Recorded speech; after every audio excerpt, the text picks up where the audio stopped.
کامل توکل ہو تو جنگل میں بھی رزق مل جاتا ہے۔ حضرت سیدنا ابو ابراہیم یمانی رحمۃ اللہ علیہ فرماتے ہیں، ایک مرتبہ ہم چند رفقا حضرت سیدنا ابراہیم بن ادہم علیہ رحمۃ اللہ علیہ کی ہمراہی میں سمندر کے قریب ایک وادی کی طرف گئے۔ ہم سمندر کے کنارے کنارے چل رہے تھے کہ راستے میں ایک پہاڑ آیا۔ وہاں ہم نے کچھ دیر قیام کیے اور پھر سفر پر روانہ ہو گئے۔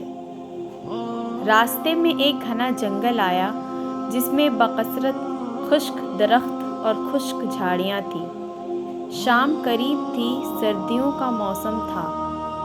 ہم نے حضرت سیدنا ابراہیم بن ادہم علیہ رحمۃ اللہ علیہ کی بارگاہ میں عرض کی، حضور اگر آپ مناسب سمجھیں تو آج رات ہم ساحل سمندر پر گزار لیتے ہیں۔ یہاں اس قریبی جنگل میں خشک لکڑیاں بہت ہے، ہم لکڑیاں جمع کر کے آگ روشن کر لیں گے۔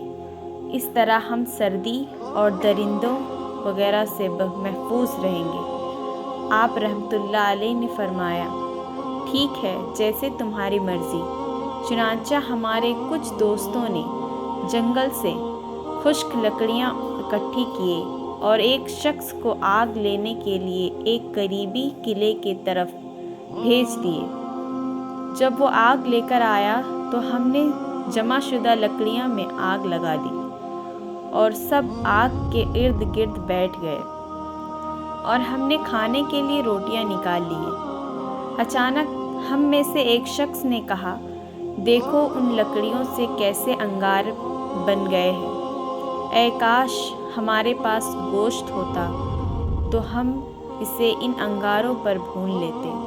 حضرت سیدنا ابراہیم بن ادہم علیہ رحمۃ اللہ نے اس کی یہ بات سن لی اور فرمانے لگے، ہمارا پاک پروردگار عز و جل اس بات پر قادر ہے کہ تمہیں اس جنگل میں تازہ گوشت کھلائے۔ ابھی آپ رحمۃ اللہ علیہ یہ بات فرما ہی رہے تھے کہ اچانک ایک طرف سے شیر نمودار ہوا جو ایک فربا ہرن کے پیچھے بھاگ رہا تھا۔ ہرن کا رخ ہماری ہی طرف تھا۔ جب ہرن ہم سے کچھ فاصلے پر رہ گیا تو شیر نے اس پر چھلانگ لگائی اور اس کی گردن شدید حملہ کیا جس سے وہ تڑپنے لگا۔ یہ دیکھ کر حضرت سیدنا ابراہیم بن ادہم علیہ رحمۃ اللہ اٹھے اور اس ہرن کی طرف لپکے۔ آپ رحمۃ اللہ علیہ نے فرمایا، دیکھو رزق اللہ عز و جل نے ہمارے لیے بھیجا ہے۔ چنانچہ ہم نے ہرن کو ذبح کیا اور اس کا گوشت انگاروں پر بھون بھون کر کھاتے رہے اور شیر دور بیٹھا ہمیں دیکھتا رہا۔